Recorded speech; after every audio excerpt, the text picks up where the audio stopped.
Hindi ko naman po tinatanggi na may interest talaga ako dyan sa korporasyon na yan, albeit not 100% as of yet, pero magiging 100% na po yan. I do not deny po na I have an interest in the corporation. Hindi ko po dinideny yun. In fact, Aling korporasyon po iyan? ang pangalan po ata is PH2, hindi ko maalala, no? PH2. PH2. Pero wait a minute. Dapat maalala nyo po, well, you intend to mahaba po yung pangalan. procure 100% ownership Anyway, of it. maya-maya po, PH2. darating po What yung... does PH2 stand for Well, po? ano po yan eh, that's the location of the address of the house.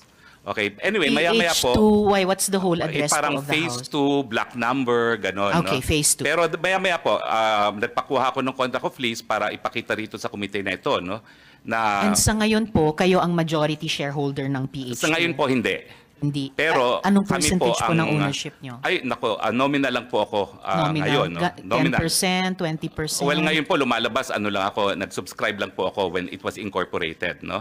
At sino po yung majority shareholder sa Ang majority is another corporation PH2? po. Another What is that corporation. other corporation? It's Biancham Holdings po.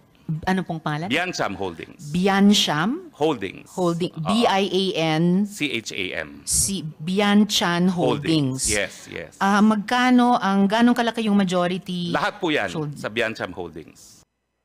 Kayo po ba ay may pamilya? Meron po. Maari niyo po bang banggitin ang pangalan ng inyong asawa? Si Myla Roque po. I understand as well, Attorney Roque, that you have children. Yes, Your Honor. May we know the names of your children? The first one is Bianca Jacinta, and the second one is Harrison Jacob. Bianca and Harrison. Does these names of your children have any connection with Biancham? Yes, Mr. Chair. Biancham Holdings and Trading. You confirm? Yes, Madam Mr. Chair. And can you please enlighten us? When was this holding company incorporated, Attorney Roque? As early as 2015, before there was Pogo, I believe, it was already founded. 2015. Yes, Your Honor. And during that time, can you please enlighten us, sino po ba ang mga incorporators, first incorporators of Biancham Holdings and Trading?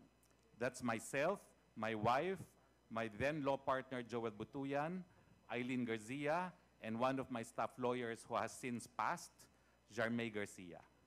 Would you confirm, Attorney Roque, that at the time of the incorporation of Biancham Holdings and Trading, you were holding 49.96% ownership, while your wife Myla is holding 49.96% ownership? Do you confirm? If that is what appears in records, I confirm that, Mr. Chair, but I do not have a copy of the records before me right now. In other words, Mr. Chair, the remaining 0.8% is the ownership which are being shared by Joel Butuyan, Zarmay Garcia, and Eileen Garcia. And it was mentioned earlier by our resource speaker that all these incorporators were his associates. When the house was leased, sino po mo ang pumirma ng lease contract? Si Mrs. ko po ang pumirma ng lease contract because I asked her to sign the lease contract. Siya po ang pumirma, Mrs. po ninyo. On Ano behalf po ang of- posisyon ng Mrs. ninyo doon sa korporasyon na yan?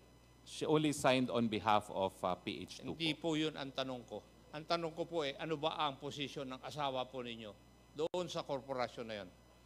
Well, sa kontrata po siya naging representative Hindi, ng korporasyon. ano ang posisyon ni Mrs. Roque sa korporasyon na nagmamay-ari nung bahay at lupa?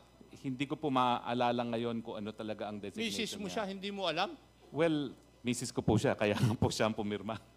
Hindi nga, pero alam mo na siya ang pumirma. Bakit siya ang pumirma? Kung wala siyang personalidad doon sa korporasyon na nagmamay-ari.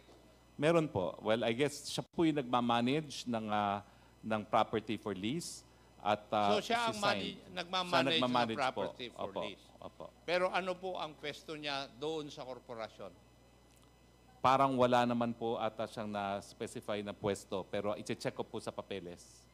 Pero wala po ako maalala kung ano po yung talagang May position ano, niya. Kung sino po ang nagbabayad ng RPT nung lupa at bahay? Meron po kaming tagabayad po. Sino Sa nga? taga Baguio.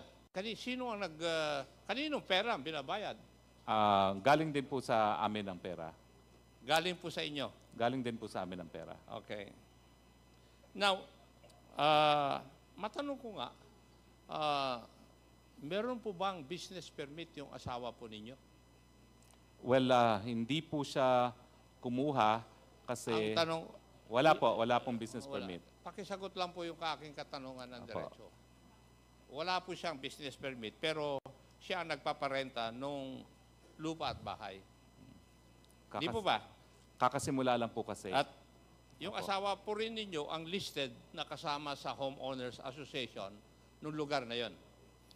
Tama po dahil tumira Therefore, po kami.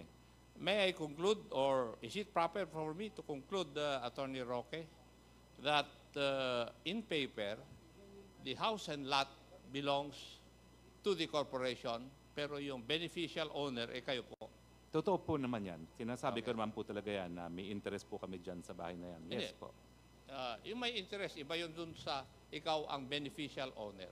Totoo naman Kasi po. kayo po ang may control sa lahat. Kasi dun sa mga sagot nyo yung aking katanungan, although the property is registered under the corporation, kayo po ang may control.